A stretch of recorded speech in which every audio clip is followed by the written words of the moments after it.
Hello, everyone, and welcome back to another episode of the Ambitious Dads podcast. Today, we are very lucky. We have two incredible dads as guests. Incredible in the sense, more than anything else, that they are very open to being vulnerable as dads and growing as dads. And I should know that firsthand because they have been a part of the Founding Fathers program.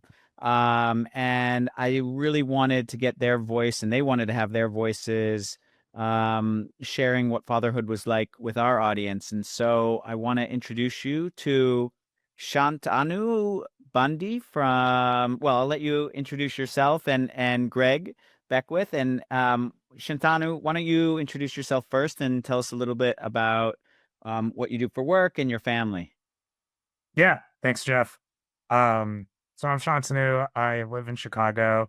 I have a 10-month-old daughter, and I am starting a new job as a CFO of a small company next Friday. So currently in between jobs, which I'm trying to enjoy spending as much time with the family during these next few days. And you graced us with an hour on our podcast. I appreciate it. And Greg, what about you? Yeah, I know that's awesome, and thanks so much for having us, Jeff. Excited to be on the pod with you. So yeah, Greg, I'm based in Denver, Colorado, in the U.S. Been here for about 3 years after a stint in Texas, and originally from the Washington D.C. area. My wife and I have a 22-month-old daughter. She'll be 2 on October 1st, and truly the last 22 months have really flown by, but also felt like the longest 22 months ever, kind of all at the same time. But having a blast with that. For work, I'm a strategy director and chief of staff for the chief digital and technology officer at Kimberly-Clark. So the company behind Huggies, Kleenex, Cottonelle, Kotex, those kind of brands. So it's been fun to see how some of the work in the personal life, especially on the diaper front, has come together over the last many months. Well, we'll ask for a fun diaper story later on. This is great. So, guys, I'd love to know. This podcast is about like not just celebrating our successes, but a lot about like what we struggle with. So let me ask this question in two ways. The first is, what do you guys think you've gotten right in terms of balancing your careers and fatherhood? And then maybe in the same breath, what do you think you've gotten wrong? Like, what are you kind of working to correct? I'm happy to jump in first. Please go for it. Sean, you get an opportunity to hit reset here pretty soon. I'm excited to hear about how that goes. But for me, I would honestly say, Jeff, I think it's the different sides of the same coin around setting boundaries. Setting boundaries on the work front was really not a strength of mine up until becoming a dad, and really since our daughter came in, there's a significant block of time in the afternoon that every single day, no matter how crazy things are on the work front, like that's blocked off for picking up, doing daycare pickup and doing dinner and walking the dogs and just having time playing, with a family. And prior to that, again, that time was never, blocked off. I often, would forego cooking dinner at home or time with my wife or, working out and personal time, for work. So I've been really, am proud of myself, but also it's been a stretch to kind of really consistently block off that time. At the same time, on the morning side, I think that's been one of my biggest weaknesses over the last 22 months of being calm and patient in the morning. And then, Jeff, I heard some of your previous podcasts, folks talking about, hey, that extra 5 minutes to do some coloring before you got to go somewhere, even if you're in a rush. And before this session, my daughter refused to put on her shirt. She wanted to run around without her shirt off, and I was like, you know what? For a couple minutes, we can do that. So I'm trying to get there, but sometimes those nerves of, hey, I got to get the workday started, kind of really creep in. So again, I'm happy with some of the boundaries I'm setting, and I'm still working to kind of do that in a more holistic way. I love that, by the way. Just let me interrupt to say I experienced that same thing this morning. Again, taking my son to the bus for summer camp, and he wants to jump down every step in the apartment. And we have maybe 3-minute window to get to the bus on time. And I'm just thinking to myself, like, this is my stress. This isn't his stress. And how on earth can I like convey that to him without stressing him out? And I actually decided I couldn't, and I was just gonna eat the stress myself and like hope that we got there on time, and we did. But I really feel you when you talk about it from that perspective. It's a challenge. Yeah. Shantanu, what about you for you? Yeah. I agree with Greg. I feel pretty proud of setting those boundaries where it's like I'm off the clock at a certain hour. Like I had my day at 5 every day. Part of it is out of necessity. Like we have a nanny and she's off at 5, so I have to make sure I'm taking care of the baby then. Um, so I'm good about setting those boundaries and I'm proud of that. What's tough is I work from home and even in my new job, it'll be hybrid. And so those days where I work from home, going immediately from like or potentially like ending a work call at 5 p.m. and then immediately being the take like caretaker for my daughter, like the next minute, that is a tough mental switch that I don't always execute successfully. And like for the first 30 minutes I'm with her, I'm maybe on my phone, still like catching up on work and my brain's still in work mode. So that's something I'm still trying to work through. And what have you come up with any strategies for that? Because that's a good one. Yeah. I try to just like keep my phone away from me when I'm with her. Um, and yeah, sometimes like that works most of the time. Sometimes I'm like, oh my gosh, I need to like check something real quick and I'll grab it and look. But yeah, distance away from the phone helps with that impulse. For me, I noticed that like it's those first 30 minutes just there's always it's like the tail end of your workday, right? So what I've tried to do at least on Fridays, and I can't do it every day of the week, is that I like cut my work day short by an hour, and so that like that last hour I can let everything sort of seep out of my head. So, that means instead of working till 5 and having the nanny come, you work till like maybe it's 4:45 or 4:30. And then like that way, like all that stuff that you need to decompress, because yeah, even not having my phone is not going to help me decompress. I'm just going to be thinking about it and thinking about it, which I Yeah. do. Um, and today it's summertime right now. So one of my children I had to pick up at 2 and the other doesn't finish camp till 5 because why should it be convenient? And I picked him up at 2 and I noticed like he was talking to me and I still had my phone and I was looking at my email and I was like, yes, I am in the wrong mode right now. And like, what can I do to get better at it? And I mean, we're all catching ourselves doing it. I think at the very least, we know that it's a problem. And then solving for it is the next step. This is great. And so when it comes to co-parenting, let's talk about that for a second. So, especially because both of your kids are on the younger side, pre-toddler and toddler age.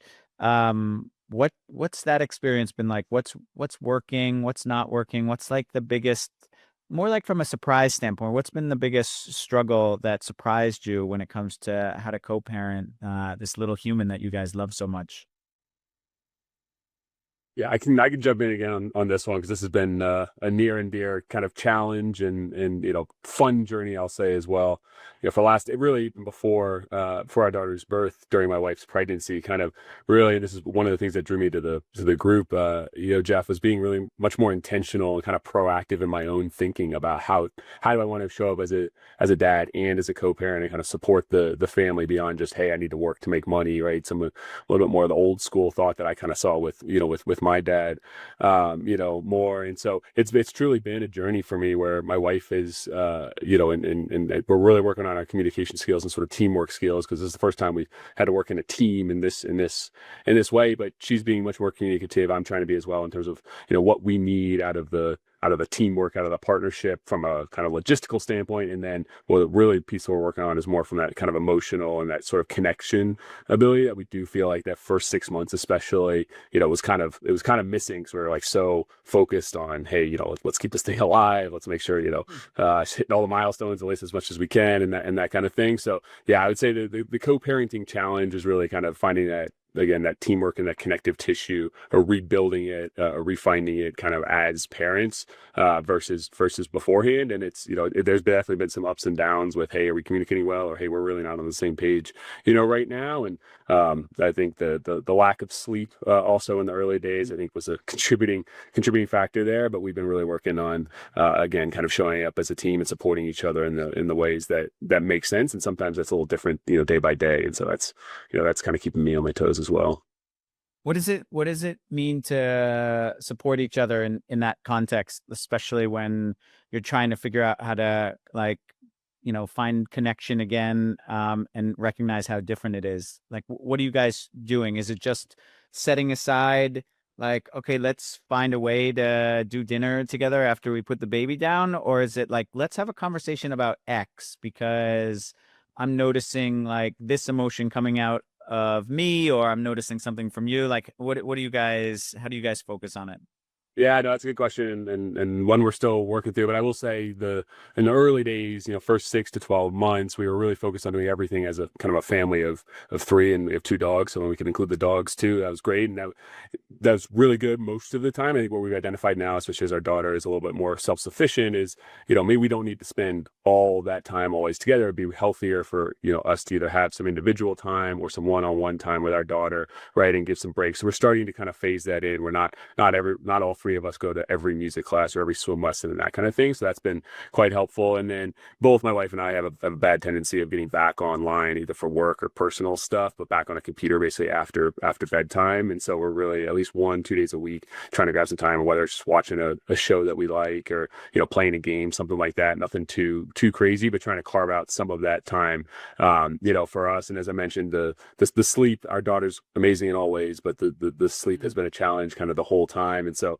my wife and I have sort of different sleep needs. And so if I'm able to give her an extra 30 or 45 minutes to like take a nap or whatever throughout the day or sleep in a little bit more, like that goes a long way. So those are kind of things that in the early days, I was just like, hey, we all need sleep. Like, we all have to kind of just suck it up sometimes. But now I'm like, hey, where can I be a little softer in that front? And then similarly, where can she help me there? So again, sort of it does feel like a little bit of day to day. What are the trade-offs? How can we help each other, best? But I definitely think carving out some more of that, time for us, and also some of that one-on-one time with our daughter, giving the other person a break has been pretty good the last couple months. That makes a lot of sense. Shantanu, what about for you? Yeah. My biggest surprise in co-parenting is like how well it's going. I guess my biggest worry, like with becoming a dad and fatherhood, was actually more on like how having a baby would affect my relationship with my wife. Um, and it, yeah, I'm pretty proud of how well we do and how well we work through problems. And a big part of that is I go to individual therapy, and I think that has helped me a lot in navigating like some of the storms. A couple like of my big learnings from that. One is it's okay to ask for help. I think my if I'm responsible for something like a certain part of the day, it's like, okay, I got to do this on my own and take, yeah, I can't ask my wife to help out with anything because it's like my job to be, I'm on the clock right now for like these 2 hours. Versus like my wife, will like ask for help if she needs it. And so I was starting to get like resentful of that because I was like, all right, it's like your time to do it. Like that's what we agreed to. But like going to therapy and like also talking to my wife about it, just realize it's okay. Like it's a partnership, even if we say like, okay, it's your shift, like in the morning, if things are going like totally haywire, like it's okay for me to ask for help. And that way, like I won't feel resentful when my wife does. And then the other big thing is when my wife does ask for help, I used to take it as like a personal attack of I'm not doing enough to help out. And I'm like, I'm already swamped with like all everything that I'm doing, and it's really tough for me to do like this extra bit. And trying not to take those things personally has also helped because then it's just my wife expressing that she needs help with something, and it's not an attack on like how I am doing as a dad or as a partner. And so just remembering that and being able to help out. Yeah, those two things have like shifted my mindset a lot, and I think contributed to like how healthy we are right now. Those are huge. And thank you for sharing that with us, because I really hope that more men go through that. I did a podcast recently where um, the person I was interviewing talked about how like having children is almost the way that we get presented with all the issues that are unresolved from our own, not just our childhood, but just in our life, right? Because like everything becomes short circuited, right? You have so much less energy, so much less time, so much less emotional bandwidth, and then you have this like beautiful, helpless child, and you're just being triggered all the time, right? And you're recognizing like, why am I having overreactions to their feelings, to my partner's feelings? And it is very complicated. And to get the support to like kind of go and peel that onion a little or a lot is huge. And it helps, obviously, as you were saying, not just like you personally, but your relationship as well. And I hope the dads that are listening, more of us do that. But that also doesn't surprise me that you guys are being this vulnerable, because of course you were in our founding fathers program, which was all about us kind of getting together and talking about some of our biggest fears and challenges around fatherhood, and getting some frameworks for really how to be the types of dads we want to be. And so I'm curious, for each of you, what was it like? Well, first of all, let me ask this. What was your biggest takeaway from that program? I mean, we were together for 12 weeks. Was it just that there were, 15 other, 20 other dads with you, like talking about these things, or was there something specific that hit home for you? Like, what was it for each of you? Yeah, I can take this one first, Greg. Switch Please. it up. The my biggest takeaway was like learning how to be intentional about fatherhood. Like I kind of just assumed I would know how to be a dad and like things would just work out like the way I thought they would work out in my head. Especially having like a younger daughter. A lot of the dads in the group have um like there were kids ranging from like I think maybe my daughter was the youngest, but then there were teenagers, like dads who had teenagers in the group. And so hearing how they thought their kids would turn out and how like they actually turned out was like like eye-opening for me, I'd say. And so it just made me realize like, okay, things won't just happen naturally. Like I have to kind of think through intentionally, like what are the values I want my daughter to have and how do I intentionally instill those values? Um, and yeah, just encouraged me to like be more thoughtful about it, which I hadn't done before. Awesome. Let me ask before you answer, did did you have the assumption that your wife was also doing it naturally, or do you recognize now that it's probably got to be intentional on both sides? Shantanu, like, do you think that for her, it was natural, like, or more natural for her as a mom, or like, do you think this is a guy thing? Do you think this is for both sides of the parenting spectrum? Yeah, I think it's both. Like I don't and like after every dad group, I would talk about what we discussed with my wife. And it wasn't things she had ever really thought about either. Um, and yeah, I think for both of us, we thought we were just kind of like figured things out and like things would work out. But what I want to do is start having more conversations with her about, okay, how do we intentionally provide the type of like upbringing we want? And I think it's also unique because um, or like it's especially important for us because we're from two different cultures. And so like the way I was brought up is like pretty different from the way she was brought up. And we can't just assume like we're both thinking the same things. So it was yeah, the dad group was also kind of like a forcing mechanism to have certain conversations with my wife, which was good. That's awesome. I love it. And I brought that up because I was talking with some moms recently, and the same thing came up. They said that there was this assumption that it was going to be so natural for them to mother, and it was no different than what I'm hearing from you and what I feel personally. It's like the only thing that's natural, it seems, is that they appear and you love them more than life itself. But like our ability to master what we do from day one is nothing short of learned. So, like figuring that out, for some of us, for me, I think took a while, and I'm glad you were able to find our program to do it. Greg, what about for you? What was your biggest takeaway? Yeah, and I just reflecting on this conversation just now here. So we're lucky that just down the street is a hospital that almost exclusively focuses on on birthing and so on. So I actually had a number of classes, both for moms and dads.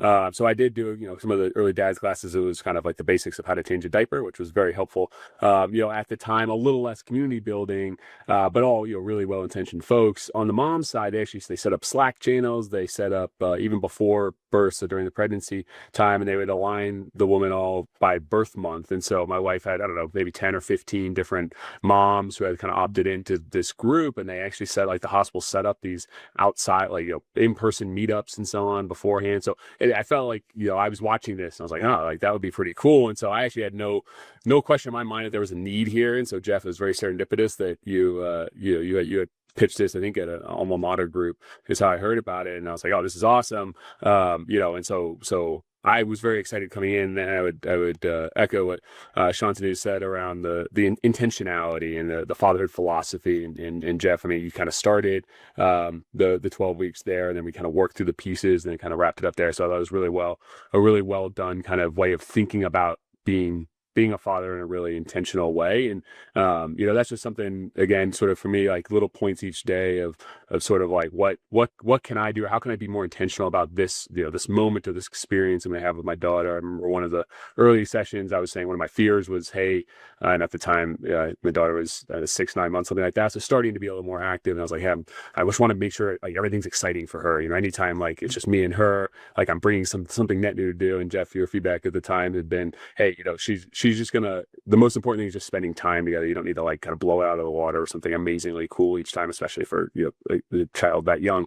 And now, like, I think it's truly kind of borne out, because just last night she was infatuated with her car seat on the way back from daycare. So I literally she didn't want to get unclipped from it, and so I literally picked the entire car seat up out of the car with her in it and brought it inside, and that was 2 hours worth of playtime, like self playtime with the car seat. And so it worked out great. But I was like, old me would have been like, no, like that's not a good enough toy. Like, let's go find a better toy to play with. But no, like letting her do her thing and just hang out with her. So again, I think being intentional, but in some ways, like being intentional about not overthinking it is also been something I'm kind of reflecting on from our time together as a group. I love that. Yeah, wait till she discovers a plastic cup. I mean, I remember my my 8-month-old like, oh, this is better than any toy I could have ever actually purchased for you. It's so ironic, right?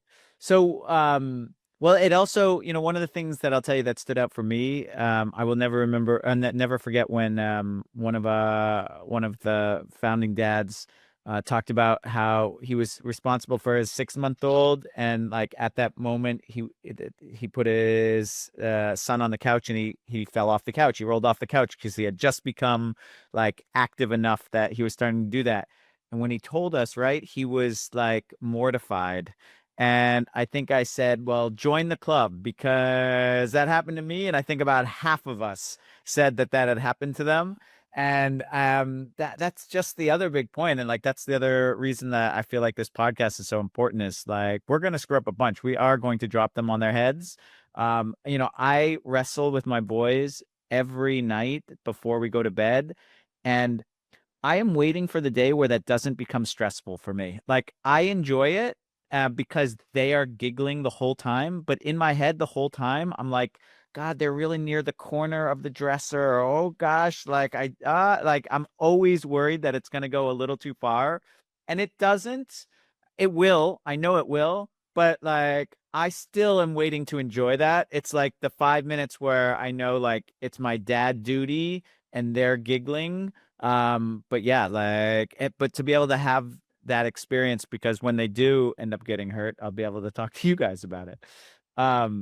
So let me move on. Let me ask you guys a question about what is like your biggest worry or challenge as a dad right now. Your kids are going through a million different developments, and of course you've got co-parenting and all that, but like what is it that keeps you up at night as a dad? Well, for me, it's literally my daughter. Last night she woke up at like 3:30, and didn't go back to sleep until 5. But yeah, honestly, that is the biggest challenge right now, is like a pretty big sleep regression. that Mhm. she's having. And how are you surviving that as a couple? Like, do you guys take turns, or like who gets up for that? We do take turns, but like we've kind of realized I'm more successful at putting her down faster than my wife is, just because like if my wife is taking care of her, she just wants to feed and she will literally try and feed for like the entire hour. Um and so yeah, like we take turns, but I would say like um I think we're both realizing like it's probably just better if I do it.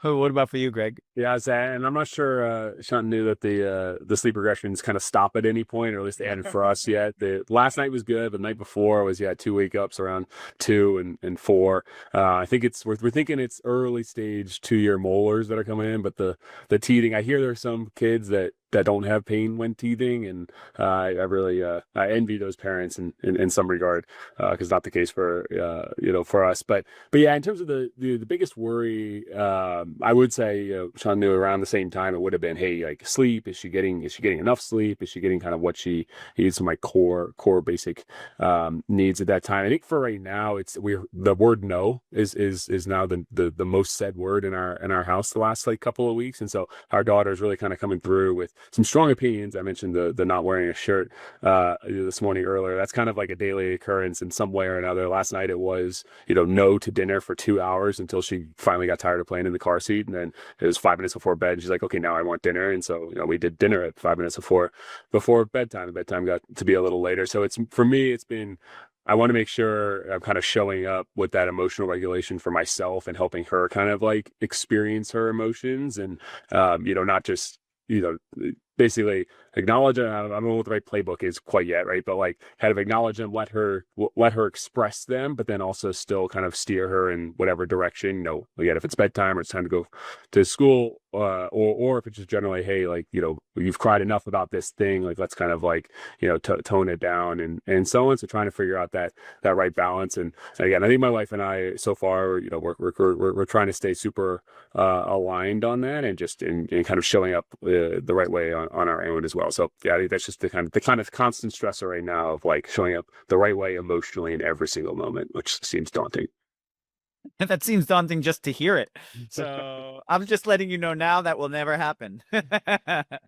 It also reminds me, I'm writing a blog post this week about how like sort of future focused fathering often ruins me being there in the moment. So I'll give an example. Like my son showed up at the dinner table the other night with like Hot Wheels in both hands, right? Like looked at the salmon I prepared for him like it was the biggest insult that he had ever seen, and then literally immediately demanded dessert. And I was just like, where in my head, I was like, where do I begin? Like he knows no toys at dinner. They're a little bit older, obviously, than your kids are 5 and 8. He knows no dessert without dinner. Like he knows all these things and he's asking. And in my head, like there's two things going on. It's like one, he obviously like he is having his moment. Like he is not ready to eat. Like this isn't going to work out. And then the other me, the future focused dad, is like, I have to hold this boundary. I have to tell him no on this. I have to like make this a difficult moment at the dinner table because I'm worried about like the implications down the road if I don't do that. And I've been doing research and I've also spent a lot of time talking to folks about this. And like, I feel like that's actually wrong. Like, there's a balance between how future focused I should be with every decision. And maybe it's also true with like how like mentally present I really am capable of being in every moment, versus how I meet the needs of my kid right then and there.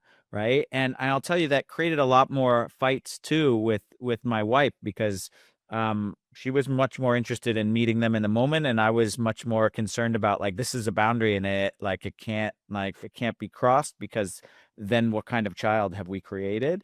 Right. And learning to figure out that balance is where I'm currently like that. This is my struggle to try to think like, can I be a little less like future focused and worried about if he's going to be a great math student, if he like doesn't like X, Y, and Z in math today, and more focused on like how can I connect with him over numbers.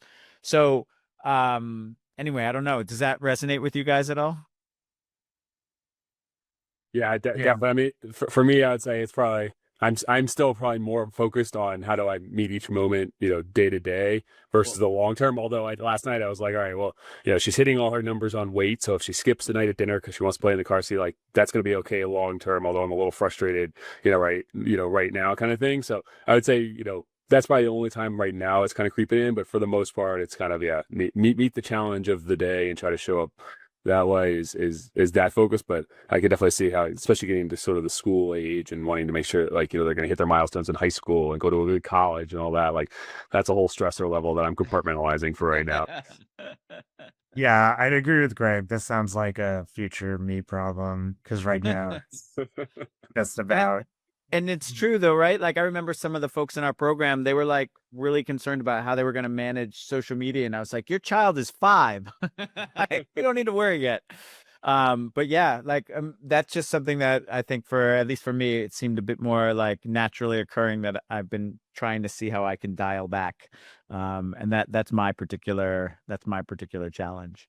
Um, so, um, what does it mean to you? People ask often, to me at least, since I'm doing Ambitious Dads, but what does it mean for you guys to be a great dad or a good dad? Like, I know there's no like one sentence definition by any means, but like when you think about like what you want your daughter to see in you, like what is it that bubbles up? Man, that's a Nice, hard easy question. question for you, right? Just speak from your heart. um, I kind of frame it as um, like uh, I can picture like how I like me as an adult looking back on my relationship with my dad, what I think about it. And so I kind of frame it in that sense of like when my daughter is an adult, will she look back and think she had a good relationship with her dad or not? And what are the things I need to do to make sure she thinks she had a good relationship with her dad? Um, that's just easier for me, like the way to conceptualize that.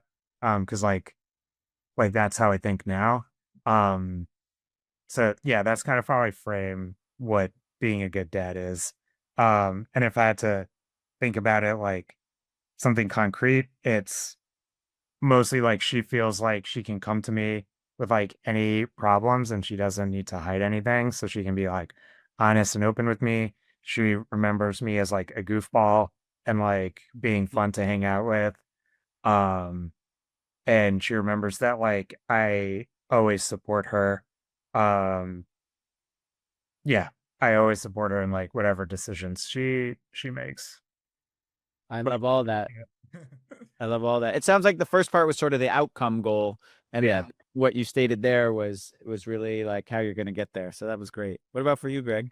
Yeah, I definitely echo everything you said, Shantanu. I think for me, and I have a post-it here on my desk where I'm kind of working through the last couple of months of like what my like priority stack is for me to be like a great person and therefore like a great dad too. And I kind of mentioned sort of the boundary setting earlier. For me, like the three words that keep coming back to me are healthy, happy, and fulfilled. And sort of if I can do that and help her be that as well, kind of really prioritize those as like kind of our life priority stack, and as a family as well, then I feel like we'll be in a good spot and kind of hopefully get to some of those outcomes you mentioned there, Shantanu, around sort of that openness and that trust and that that genuineness, among the family. But yeah, so for right now, like I truly am focused on, how can I show up, again, going back to that emotional regulation piece, so then the happiest self I can be, and really prioritizing modeling kind of being healthy, the working out, the kind of the eating right, and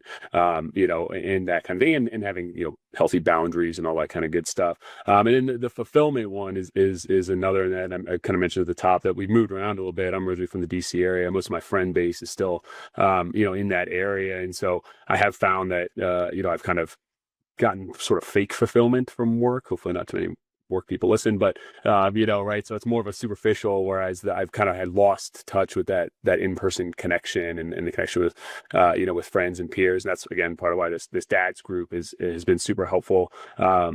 In terms of other folks in similar stages of life on the parenting, front, but really kind of showing, my daughter and modeling, kind of that really kind of fulfilled on multiple fronts, dad and again, helping us as a family get there as well. So I don't know, that's kind of obviously clearly needs a little bit more, refining, but that's sort of where my head's at today. If I had to sum up some of the unique things that I've heard from both of you, Greg, with like these goals you have for like improving yourself, and Shantanu for, seeing a therapist and the work you're doing, it's obvious that like self-development is a big piece of like what you guys believe being a great dad is all about, and obviously by extension being a great human being. And I just really appreciate you guys sharing that, because it is important, and it only gets harder. But before it gets harder, I'd always love to remind like myself and everyone who's listening, like fatherhood's super messy, and so for it to be messy, we need to talk a little bit about some of those messy stories. So do you guys, either of you, have a ridiculous poop story from your youngins that you might want to share with the group as a commemorative for everyone? I could jump in actually and I heard Jeff, you asked this another guest on a previous episode, so I was kind of giving this one some thought. It was actually my wife was maybe 8 months pregnant, so just before our daughter arrived, and my company CEO, I mentioned, worked for the company that makes Huggies diapers. He was on an earnings call, and the analyst asked something related to product innovation or whatever, and our CEO's response was something to the effect of, watch us, we're doing some really cool things with poop. And I so that got a bunch of chuckles among the analysts and so on. But I was kind of thinking about that of like, it is dealing with the dogs. I used to hate picking up their poop on walks and stuff. Now I feel like all I deal with is poop. I'm the chief diaper changer in the household and so on. So it is just kind of funny how the relationship with poop and bodily functions is a completely kosher thing now. But in terms of specific story, I would say, having working for a company that makes diapers, our daughter loves to go to the bathroom when she's those 2 seconds when she does not have a diaper on. So that has happened a number of times, whether in the tub, immediately after getting out of the tub, and so on. So that timing has been fun. The first couple of times was very jarring, and I, going back to that emotional piece, I probably did not respond in the most calm way, but now it's just honestly more funny than anything else. When it happens, and we're trying to, give her some time to air out, but also real quick on that diaper. And so, lastly, I'll just say she's now in the last couple of weeks, I've instead of picking her up and putting her on the changing table or what have you to put her diaper on after a bath, she's decided she's just going to squat where she is, like standing, and just wait for me to kind of finagle a diaper around her while she's standing there, so she can keep playing. I'm like, you know what, if that's what it takes to to not have to do extra cleanup tonight, I'll take it. I love it. Shantanu, what about you? Yeah. I was gonna say, like, naked time is high risk, high reward. Like, she loves it. She absolutely loves being naked. It's like the happiest she is all day, like the time after a bath or in the morning too. I kind of let her like roam around a bit. But yeah, there's been luckily nothing like too major, but one time like she just had like a little bit of diarrhea and like squatted, and the next thing I know, there's like a pile of poop on the carpet. It's always on the carpet, right? It's always on the carpet. Luckily we haven't had too many of those, but yeah, it's been fun. I love it. Well, again, like, yep, it is true. I mean, and by the way, Greg, for better or for worse, I always like my chosen activity with my oldest was to take baths with him, right? And like I will always remember that first floater in the bathtub when I was naked in the bathtub with him, and like, oh my God, get me out of here. I couldn't get out of that thing fast enough. So, yep, it is, but it's just also, yeah, it's not scary anymore. That's both good and bad, I suppose. Well, great guys, thank you so much for sharing with our audience all about fatherhood, and really I'd be excited to hear more of these stories a couple of years from now as your kids get a little bit older. But thanks for sharing. And that's a wrap on our Ambitious Dads podcast for today. As always, you can find us on iTunes and Spotify and all those other wonderful places that podcasts can be found. We're also on our YouTube channel, Ambitious Dads on YouTube. See you there. Thank you.